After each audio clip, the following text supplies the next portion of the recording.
Hello and welcome. This is a short introduction to Occtoo for architects and developers around kind of how you build modern front-ends, the history of evolving into a new state, how we can deliver front-end experiences, and even look at how it was done before. But key element for Occtoo, turn enterprise data into experience data.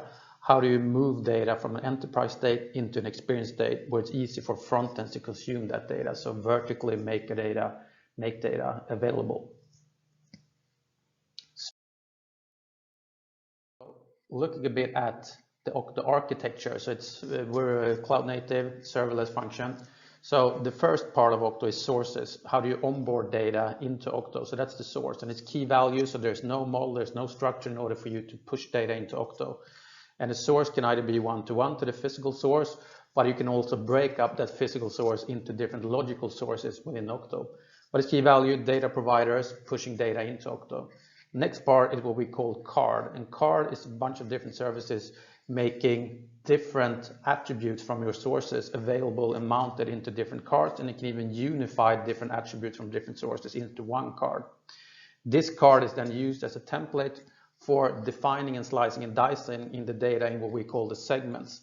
So the segment is where you can recreate and repurpose the data over and over again, and that defines what then becomes available in a destination. And the destination is the API, which is the edge data available for frontends to have the right data given the different situation the data needs to play its role in. So that's why we push the data to the edge, and that's how we do it and how we help digital teams with the different services to curate the data or refine the data to whatever experience it needs to cater to. So that's kind of key for the Occtoo architecture and why we look the way we look. Looking at this, you can break it down to experience data logistics, pushing data from a source within the studio, and a source for you guys, architects and developers, know that data or information is just data and format. So the data is the ones and zeros, the format defines the structure of the data. So kind of what the key value does is taking away that structure, push it into Occtoo in a key value, and then you repurpose and rebuild that structure in order to make it available as fast as needed in a vertical integration, but also repurpose it for the different needs of the different front ends. But source is onboarding the data, and destination is then repurposed again to a different source, either in a static feed or in real-time availability for the front end to create experiences, but experience data logistics, onboard and expose data. And looking at that, you have the key value pairs that you can kind of work with from your customer data, the transactional part, PIM data, can be any campaign attributed data in either CMS or digital asset management. And these are just examples of sources, but load those key value into Occtoo, a very straightforward structure, raw data, and that will then make through the different services this data available for you great front-end developers. You can have the data available for creating front-end experiences in a much different way. And looking at this as edge front-ends, the data is available in real time, creating this next level of what a front-end experience could be or should be, and kind of meeting the customer's expectations. So it doesn't become this great blueprint, this great sketch, and then we go or trace back to look, do we have the data to create this experience? Now it's available, it's real-time API, it's been curated and refined and available in real time to create these front-end experiences. So in essence, experience data logistics, but also now what's available in the cloud and what can you reach where and how fast can you do this, looking at this old way of building it or versus static sites where everything is images and just the same experience everywhere. Now you can cater to different experience based on the data is curated and refined for you guys to build the front end with exactly the data you need to do that.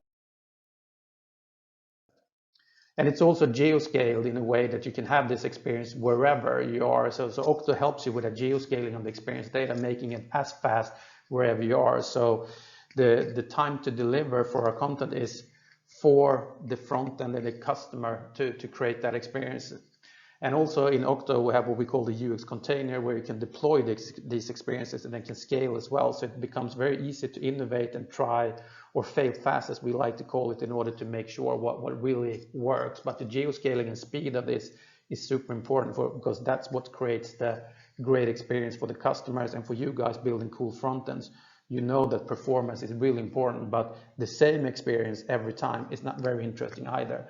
So it's the mix and match of that, and also the edge front ends, and have the data available in that time to deliver that great experience.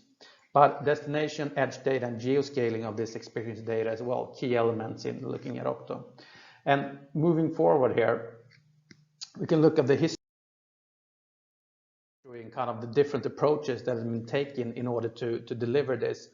So looking at this diagram here, like the old suite approach in building digital commerce, looking at, you have the front ends very packaged within the e-com platforms or the CMSs or DXPs, or DXPs and involvement of this. But looking at this, like the blue is the front end data needed to kind of do the interaction. The red one is the back end data, non-JavaScript data that's needed to kind of make all this work. So it goes a lot of coding, a lot of different places where the business logic is being executed, but very kind of monolithic, very kind of tied into one way of doing it, not easy to change or develop new things. Everything had to be done in sections or in a chain of event when you build these kind of front ends. An approach to this was a DXP approach, a digital experience platforms kind of took the front ends away from the commerce data, but still a lot of back-end code needed. And it's kind of the way where you have this centralized organization doing one thing before commerce really became a function. It was more one thing of its own. But the commerce platform still back-end data. The digital experience platforms, a lot of back-end data in order to do the integration, to get the data in, or the data was just created as an editorial stream within that system. And then the front end itself within that, but front end code, creating experience, HTML, JavaScript, CSS, whatever. But that's also a way for the DXP approach, and still valid for some customers or some approaches, and they're still out there having everything within one box. The involvement of this is kind of happening right now, and we're in the midst of this, but this is more or less the composable approach when everything is decoupled. But you have commerce with both backend code and front-end code. You had a lot of BFF, backend for front-ends, in order to kind of onboard the data from these backend services. And you have your FFF, front-end for front-end, the customer interaction code, in order to create these relevant experiences. But there can be a lot of different services in the backend, as we've seen before, but payments, searches, reviews, whatever data in these composable services that makes it relevant or is relevant to create a good front-end experience. But this is kind of a way of looking at, more of still a monolithic approach to the front end, but still the services provided data and different kind of additional or added value in order to create front end or create data for creating front end experiences. But still a lot of kind of back end code. The front end is still usually a big React or Vue app, not very easy to change or to adapt to customer behavioral, and the data is not real time. It's onboarded via the backend for front end setup. So this is kind of still half a step in order to what's feasible and what creates this more enjoyable front end for customers, and kind of the innovation that's needed with the different front ends in order to cater to these kind of more contextual experiences or more tribal experiences, where you kind of have more purpose-built front ends in order to meet your customers in the way they expect it. So looking at the involvement of this is more or less kind of the edge front-end architecture, as we looked previously for. How do you kind of vertically make the data available to the front ends in order to kind of deliver that experience right away? So looking at that, you can onboard the data to Occtoo in this way, and also for the UX container to be geoscaled in order to deliver those front-end experiences in real time, and to have like that interact with the cloud APIs and onboarding the right data for the right need.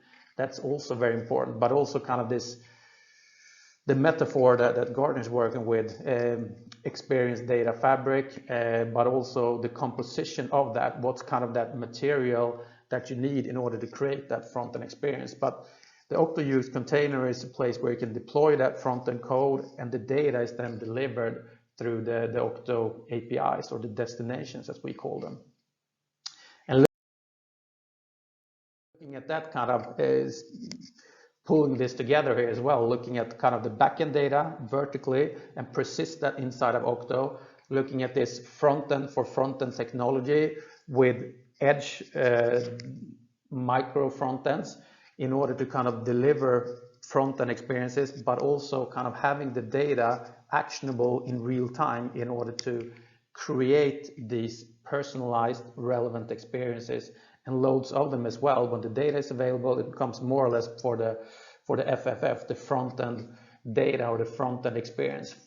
So the front-end customer interaction, that's kind of where you put your emphasis and where you need to kind of deliver that front-end experience. The data is already there, it's geoscaled through Occtoo, so it's more or less kind of where do you want to deploy that. But it can also be like in Vercel, in Netlify, to use the Occtoo data to deploy it and scale it in there.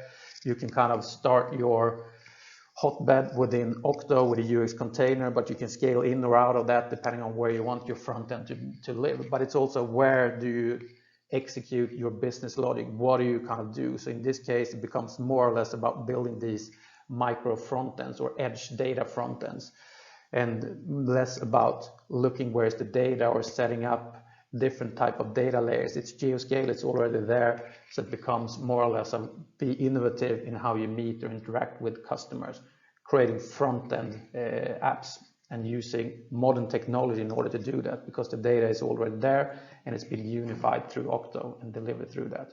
So a metaphor for this could be something like this, and the edge front end, like real-time data that caters to micro moments or are in your micro moments. It's like delivering a flat pack IKEA furniture into a customer's house and in real time assemble and tailor this to the space of the room that they have available. So imagine having that flat pack of data just evolving itself to the exact right furniture and the proportion exactly to the room. So that's kind of something, efficient delivery, just-in-time build, custom-tailored product, and you can do that in real time. So that's more or less edge front-end, real-time data, persisted Occtoo data, APIs, destinations into the front-end technology, and the focus is using modern front-end technology, but with the fueled and with refined data from Occtoo. So a little bit about kind of the history, the front end, the architectural place for Occtoo, and how we see this modern front end technology evolve, and kind of what is the front end experience, and kind of how could you look at it. So cool to see you guys again. Hope this gave you something. Until next time.